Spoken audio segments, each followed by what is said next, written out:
Welcome to the Story Talks Back. Almost everything that we remember, think about, or imagine is a story. Stories entertain us, inform us, and even define us.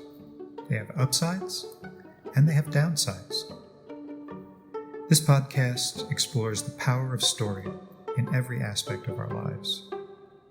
I'm Dave Stanton. Thank you for joining us.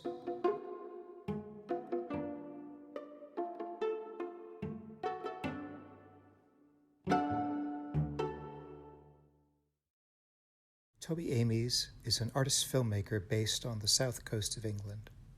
He makes long and short films about the creative process in what he calls a vain attempt to compensate for his inability to come to terms with time and its passage. Amies is a director of the award-winning 2012 documentary The Man Whose Mind Exploded and the widely praised 2022 film In the Court of the Crimson King, a revealing exploration of the extraordinary British prog rock band King Crimson and its 50-year history.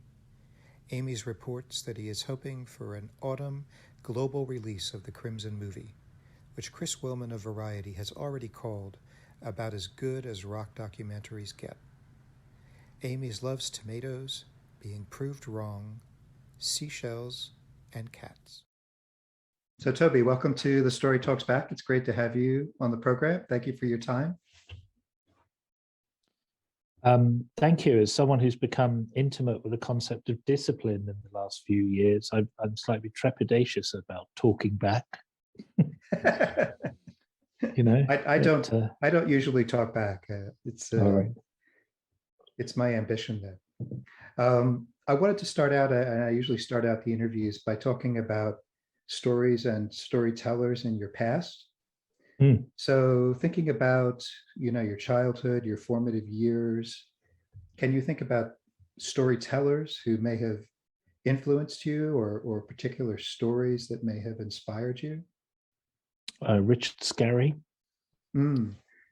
I loved the books of Richard Scarry when I was growing up, particularly the character Huckle.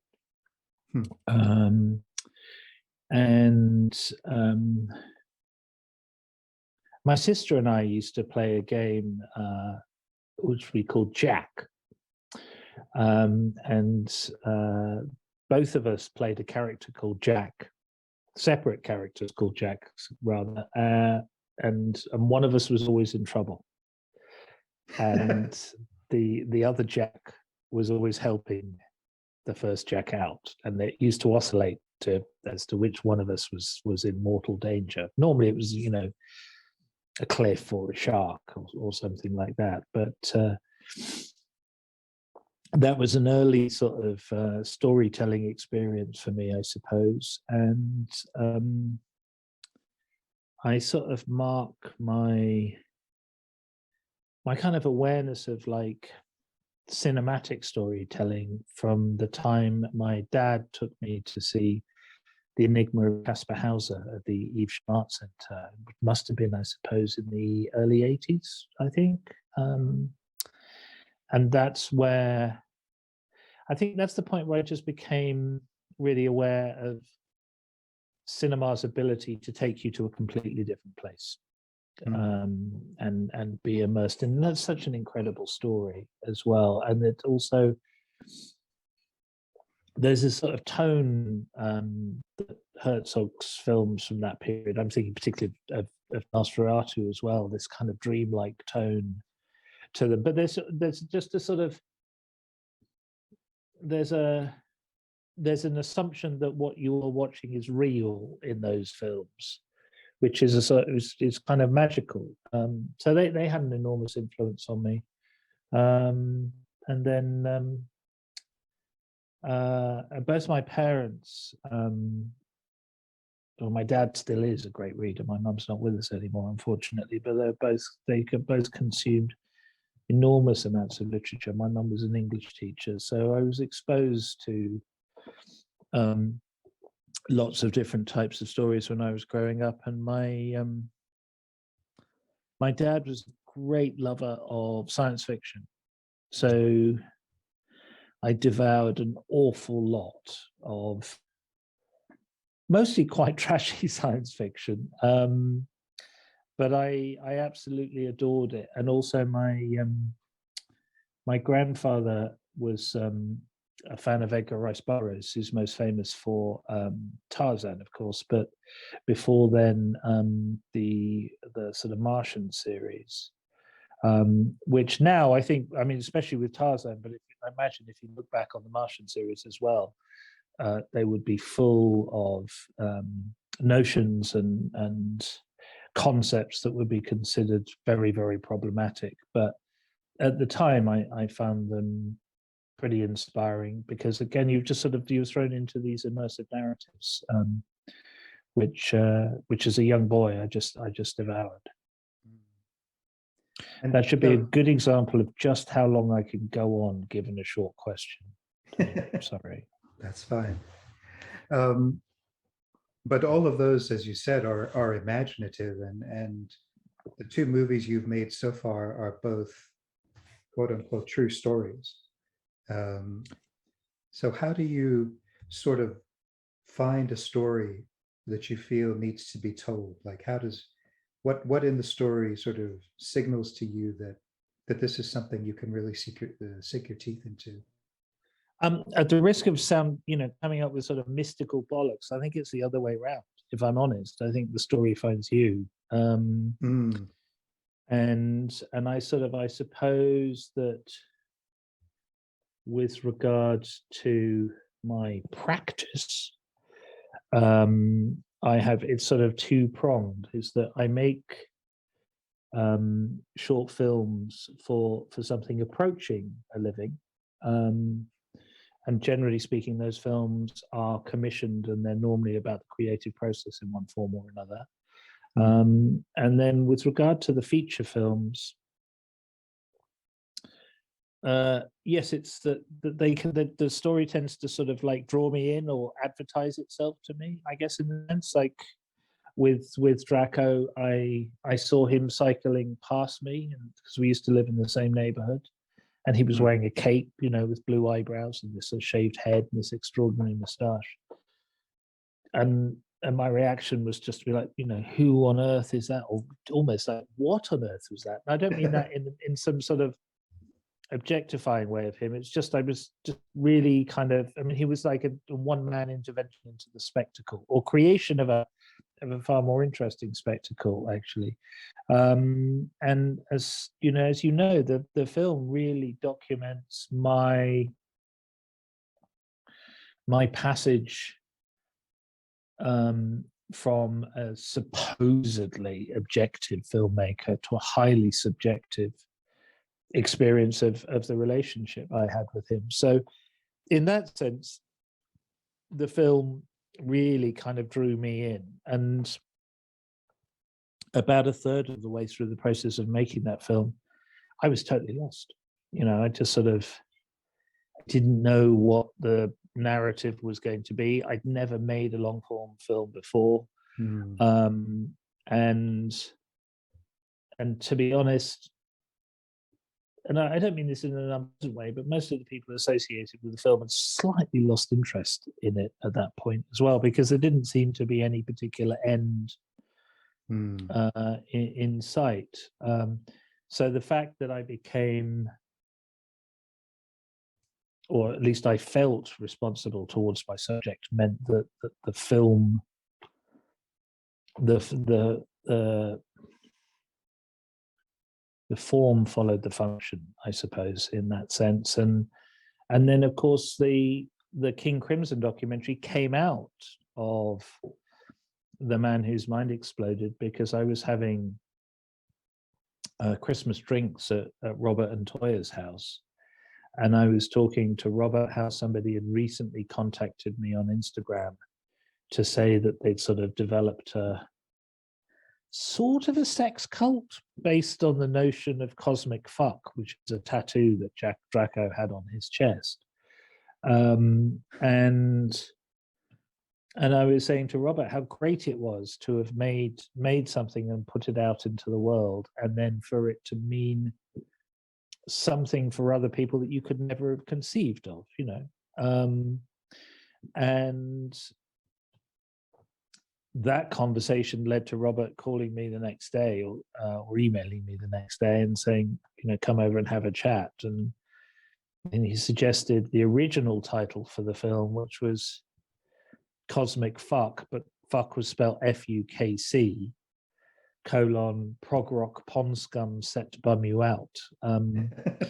So that was another example of the story sort of coming to me rather than the other way around. And it's I was going to say, in the current climate, it's a very difficult way of making, or not making films, but of financing films. But I think that was the case when I started making The Man's Mind Exploded as well. People, understandably, I think, if they're going to invest a lot of money, want you to be able to tell them what the film's going to be. But the real joy, the creative joy in it, and the process is to find the stories you're going along, you know, and I'm just not interested in imposing a worldview either on my subjects or ultimately on my audience. I mean, obviously it's highly subjective and I make lots of decisions as to where I'm pointing people's attentions and so on, but I want people to have the sense that they're making their own mind up, and because of that, I try to enter these situations without too many preconceptions. And I have to say, every time I go, oh God, it'd be so cool or clever if I do this, and you know, so it never works. Never works, you know. So I've learned to embrace the chaos. But that must be harder with a film where you have so many characters like the Crimson One, you know. I mean, you have yes, a very clear central character, obviously, but I think it is, but simultaneously, you know, you're ultimately dealing with archetypes. I think that, and again, this is, you know, I don't want to come up with too much pseudo mystical bollocks and so on, but I really do think more and more that we use, I can't really speak for anything else but cinema, and I don't have I'm not terribly experienced there either, but I think we go into these spaces and interact with stories because we want to have the truths that we already, in some part of us, know, revealed to us or described to us, and to have our experience of life reflected back to us in a way that we can sort of make better sense of ourselves. So I think that with Crimson, where you've got, was it at least 4 bass players, I think, you know, comes a point where if you want somebody to talk about what the experience of playing bass in King Crimson is like, you use one bass player as the archetypal King Crimson bass player, effectively, and to one degree or another, they speak for all of the bass players. And very early on in the process, it became apparent that we were not going to be able to do justice to the experiences of, no one seems to know what the exact number is, but roughly 19 members of that band. So we had to make some hard decisions in the editing suite, you know, about who we kept in and who we didn't, because otherwise you might got a broader spectrum of experience, but I don't think you would have got enough depth or consequently insight from any one member to make sense of the whole experience. So there was a conscious sense that one person's experience could speak for another's to a degree, and then we sort of separated effectively the sort of the older members of King Crimson, well, not older because there are some older members of King Crimson in the current band, but the sort of ex-members, that effectively they were operating as a kind of chorus to speak to the action that was happening in the moment, as it were. And it seemed to me that, you were also an important character in that film, that not in the way, obviously for the man whose mind exploded, but, you were definitely a presence, and I had a sense of your personality, how you were engaging with these people, and particularly in the Bill Rieflin, segments, there's clearly, an affection there. I mean, did your experience with the first movie sort of teach you anything about how you wanted to be involved in the second one, and what your presence would be like? Yes, actually, and I think it goes back before then, that I used to be was a self-taught portrait photographer, and before then I was a TV presenter, sort of professional show-off. And there was a fairly conscious shift behind the camera, because being in front of the camera was driving me crazier. And at one point I picked up a camera when I was living in New York, because I had a sense that time was moving too fast for me to make sense of it. And so I just would hold the camera out and take pictures without really paying any attention to the frame and so on. In the hope that at some point I might be able to look at those pictures and be able to process what I was going through much better than I was in the moment. And then I ran out of money. And this was before digital photography. And I'd be spending like $100, $200 a week on processing. And I would look at the contact sheets and I'd be like, you literally cannot afford to be this bad at photography.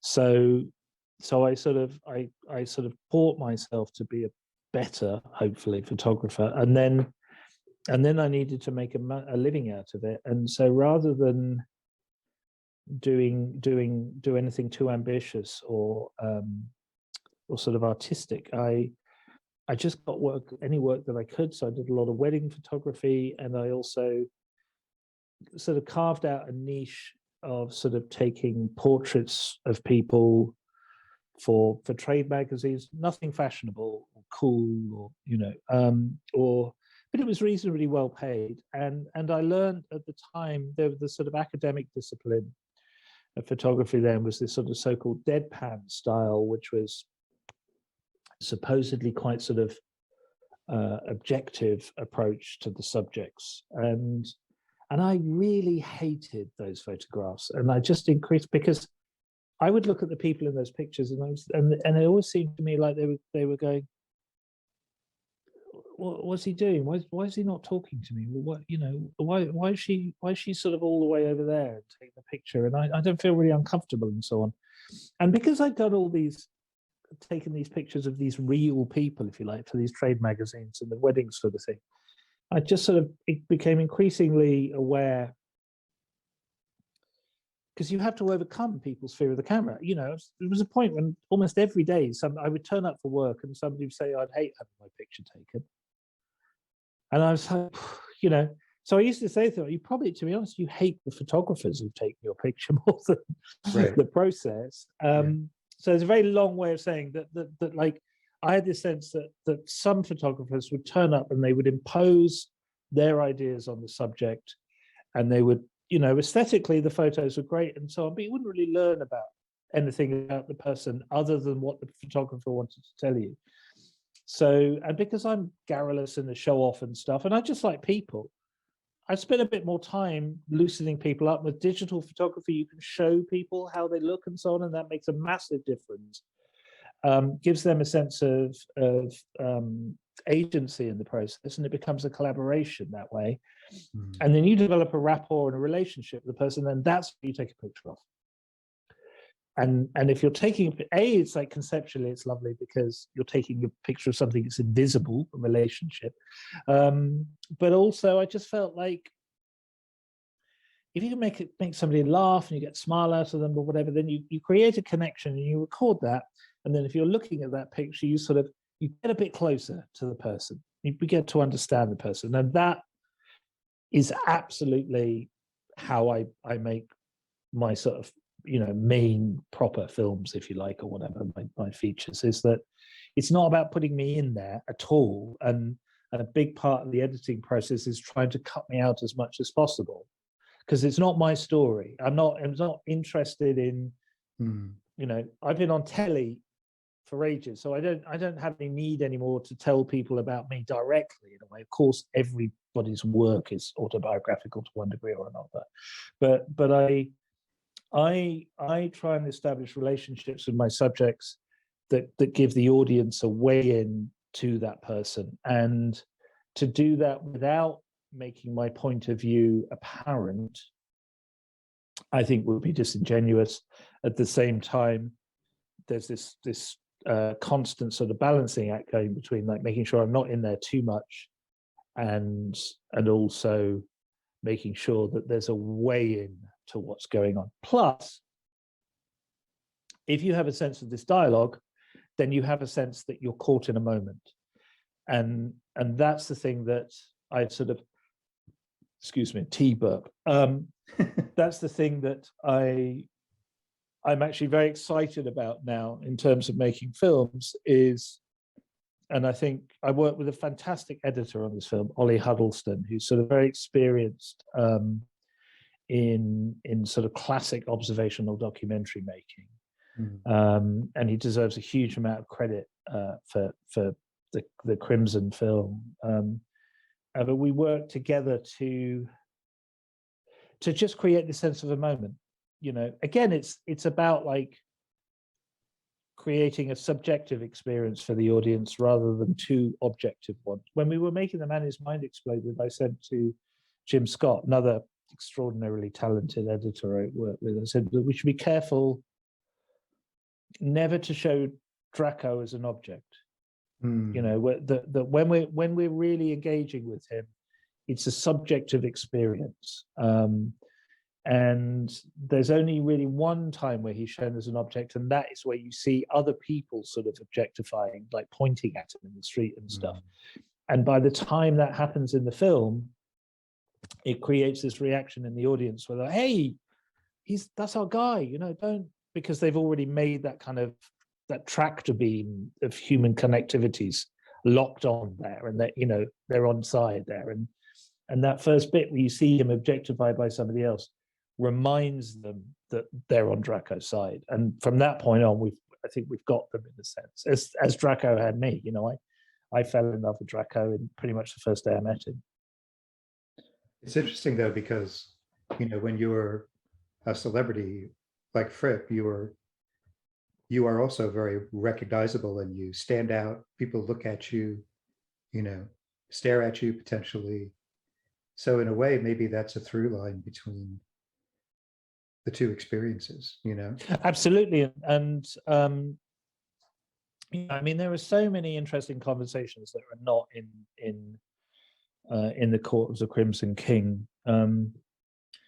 But at one point, I discussed with Robert why he talks about himself in the third person, and I think or rather, Toby Amies thinks it's very difficult to do that and not sound at best odd, but at worst slightly crazy when you're talking about yourself in the third person. But I think in Robert's case, it always struck me as a rather fearless and sincere effort to distinguish between his experience of himself and other people's experience, and particularly expectations of him. Having said that, I want to stress, and not only because I might get into trouble, I want to stress that like anytime I try and paraphrase something that Robert said or understand things from his point of view, I just think it leads to trouble. So I don't want to speak for him, but I think that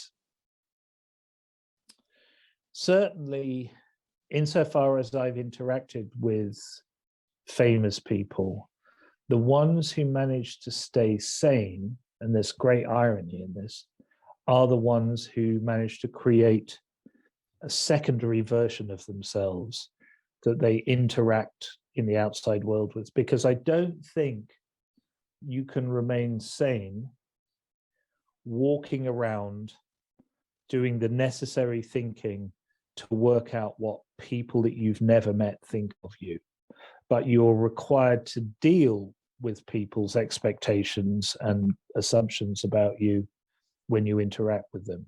So it's very complicated. It's a very good, as I said, I used to be on that side of the camera, and I was just like, this is going to drive me even crazier than I already am. So I think it's a very difficult place to be, near impossible. And I know there are occasions where Robert has actively pretended not to be Robert Fripp, not even pretended. He's just told people, "Oh no, I'm Robert Fripp's cousin," for example. Wisely, I think. But I wonder what it was like for you, because, to me, Fripp sees himself as the principal storyteller of King Crimson. It's his story. He's the only consistent character through all 50 chapters. I think he might be more inclined to use the word curator than character. Hmm. And I think that he, after 52 years, I think maybe he's more comfortable with the notion that he is the band leader, in inverted commas. But simultaneously, I think one of the things that makes King Crimson what it is this very unusual combination of there being certain qualities, and some of those qualities are metaphysical, which make something King Crimson. At the same time, it's very hard to work out what the parameters are of what makes something King Crimson or not. And I think, again, it's not my place to speak for Robert, but my understanding is that he would much rather that was something that somebody else worked out than he did. Mm. I think it's to his credit that, on the one hand, in all of its iterations, it's been recognizably King Crimson. Simultaneously, it's been so because it's not just, the rest of the music does not exist merely as a frame in which his guitar work exists. So, as Michael Giles says in the film, it's his baby, but he needs lots of midwives. Uh-huh. So I think, but I think, I worked in the music industry in various capacities for nearly 30 years. And, with bands, it's so hard to have them operate with any degree of fairness, let alone any degree of democracy, and still continue. And yet at the same time, if you're the leader, everyone bitches about you. So it's a near impossible situation to put yourself in, I think, and I don't think there are any perfect solutions. But also, I don't think he's the type of tyrant most people think he is in that way. There's the famous Bill Bruford quote that he's like a cross between Joseph Stalin, Mahatma Gandhi, and the Marquis de Sade. But it is interesting that, everybody, all the current members in the film, when they're talking to you, a lot of them are kind of looking over their shoulder. They're concerned about what they're going to say. So it's, but is that quality of being a tyrant what made King Crimson last?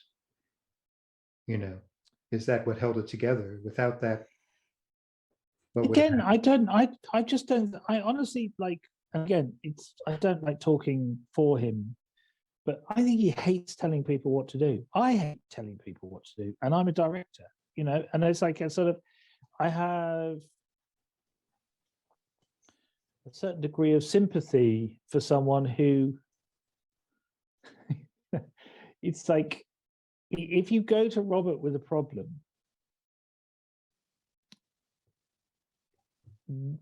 that like, no, if you come to me with a problem, and it's clearly a problem that you could have solved yourself, that prevents me from focusing on something that only I can solve, whatever. And I think it's more, that's more the dynamic than it is a particular kind of tyranny. But then I also I haven't had experience of the earlier iterations of the band, and as Mark Collins says in the film, that Robert's been on his own journey as well, and he also starts the film saying that he's basically found the experience of being in King Crimson wretched until about 2013. So anything that he's perceived to be putting other people through, he puts himself through rather as well, I think. And I think it's just, it's an extremely demanding environment, but having spent time in it, although I'm clearly not a band member or anything, having clips with, I am as aware now of the demands that I put on myself in that space, almost more than I am aware of demands that anybody else is putting me under. It's sort of, it's a space in which you have a sense of total creative freedom, but also absolute personal responsibility. And I could be making an enormous generalization here, but personal responsibility is not a quality I associate with a lot of musicians. Again, I could be being very unfair there. But I think if you once you can do that as an artist, if you don't take yourself seriously, but take your work very, very seriously, then the possibility of making good art is increased a little. But you can it's so much easier to drive yourself mad than let somebody else do it, I think. I was really interested in the man whose mind exploded, someone who has no memory of what just happened, and he creates this environment, which is basically like a living story. He's got all these pieces of paper hanging from his ceiling to remind him of who he is and what he does. How did hanging around someone like that change your idea of did you ever think of that in terms of stories? Like how does that change the importance of stories or where they come from? I mean, he's somebody who sort of he has backstory, but he has no current story moment to moment. Yeah. I mean, I think it's sort of for people who can remember sort of analog tape recorders and players. At one point Drax says the recording machine in my head doesn't work, and right. And we had this fantastic expert, Dr. Martin Conway, who's a neuropsychologist, I believe, who sort of did a quick diagnosis of Draco, where he said he figured that he was suffering from I can never remember how to pronounce it properly, anterograde amnesia, which is basically the playback part of the recording machine works, but the record one doesn't anymore due to damage to his hippocampus that he had in an accident. So he has access to memories that were sort of recorded in his brain prior to his accident, but no access to any useful access to things that had happened after it. And Martin said that oftentimes the experience of that is that your memories are almost third person. Is that you can remember that you walked across a field, but you can't remember the experience of walking across that field. Is so your autobiography becomes a biography effectively. And that does very strange things to one's sense of self. I'm now going to move from the scientific into the metaphysical bollocks arena, and people said that that to some degree, and again, I'm not a scientist, but that your brain following a serious trauma can sort of rewire to some degree. And perhaps the sort of story analogy there is that Draco had sort of rewired his sense of identity of his personal story into his flat. You know, in one of the strap lines that we have for the movie is that an invitation into his home is an invitation into his mind. And so that he'd sort of made, as best he could, a version of his memory that he could activate and access more easily that he actually lived in. When I began thinking about editing the film, finishing it, I was very much inspired by I think it's Fantastic Voyage. I always get it up mixed with Incredible Journey, but Fantastic Voyage is the one where people miniaturize themselves and go into the president's brain. And that's kind of what I felt like The Man Whose Mind Exploded was this sort of exploring somebody from the inside out, although you're not, because they'd actually put the inside out already for us. And that was this incredible autobiographical montage, 3D montage that he lived in. I mean, that's sort of the first time I went there to his flat, I was like, this is like an outsider installation. I mean, the term outsider is terrible. Everybody knows what it means. There's still not been a better one invented, but it's not right. But it was like, it was a sort of an intuitive artwork, an artwork that had just come from a place of necessity more than aesthetics. So it was, it's like this. Certainly not a traditional 3-act narrative, but there is a story in Draco's in flat and how he decorated. And interestingly, though, if you were going to think of a narrative, is that he used to be a dancer before we trained as an interior designer and then became a dancer. And to move through that flat, you had to sort of perform a strange dance. Because there was so much that you would bump into on the way. I mean, I wouldn't want to be trapped inside his head, but it would be quite the experience to be inside his head. Right. I mean, you said that your subjects find you, but is there anything right now that you really would like to say, I want to tell that story? I think the thing is that what really appeals to me about documentary cinema is, as opposed to documentary television, which is what most documentaries are at this point, is that sense of immediacy, or of that sense that you can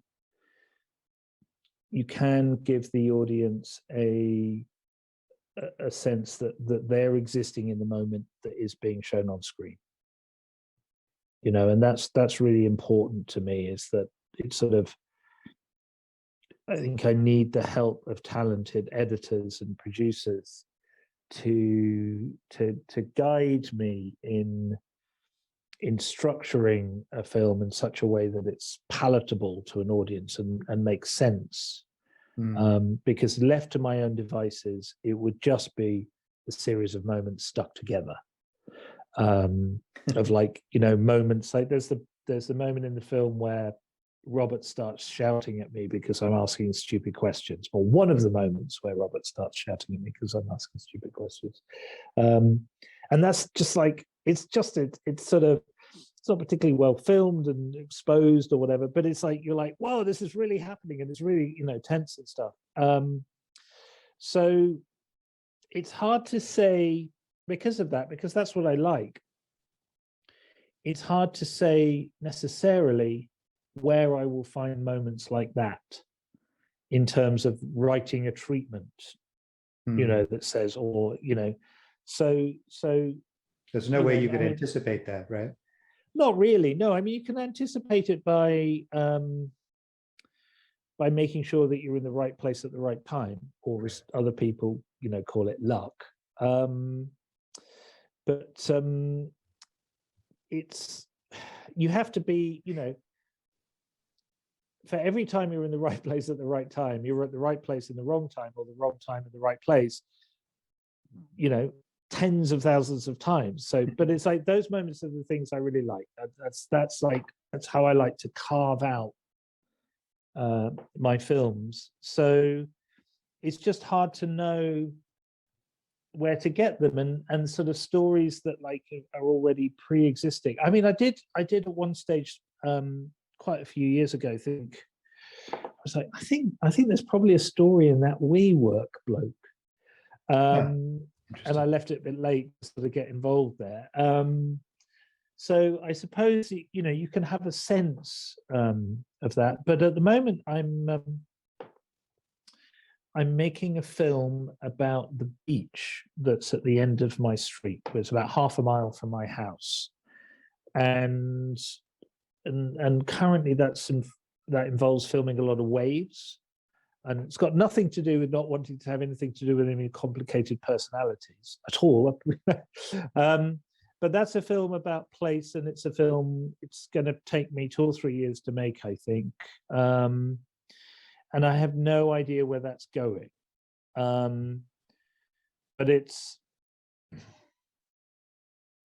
I know there's a story there. I just don't know what it is at the moment. And fortunately, because it's the end of the road, the sort of literal and metaphorical costs of engaging with it with the camera are relatively small, so I can afford to sort of let it develop and not sort of have to pitch it to anybody. Dave, I'm sorry, I do go on. I do, you know, like I said, I need to work with talented editors. No, this is great. I really appreciated your time, Toby. Thank you so much for chatting with me and sharing your thoughts. Did you like the film? Oh, I loved it. Yeah. I really thought it was very well. You know, you brought all the personalities out, and you had a point of view without sort of being overbearing. You know, that's my feeling. Thank you. I think you know, you asked about Bill, and you also were just talking about like having a sense of what a story could be and so on. And I think there was a sort of unspoken understanding between me and Bill that we both knew that his awful circumstances were the thing that would allow me to communicate through Bill to the audience, not only that King Crimson matters, you know, a bit more than your average rock and roll band, but the music matters, you know, the sort of, it was, I remember getting some resistance when I said I wanted to sort of have Bill talking, saying these awful things about what he's going through, and then putting that in opposition. It's not in opposition, but together really with people applauding. And it's not because it's like they're going, "Hey, Bill, you're great." It's like he's standing there and he knows that even though the seconds are ticking by much faster for him than pretty much anybody, certainly anybody else in the band, that you can see it's like, this is totally worthwhile. This is a worthwhile endeavor. And you understand why he would spend his last days doing that. So that's a cheerful note to end on. No, I think it reminds me that you really made all of the people in the band human, you know. I really felt their humanity, their personalities, and not just that they're these famous musicians, you know.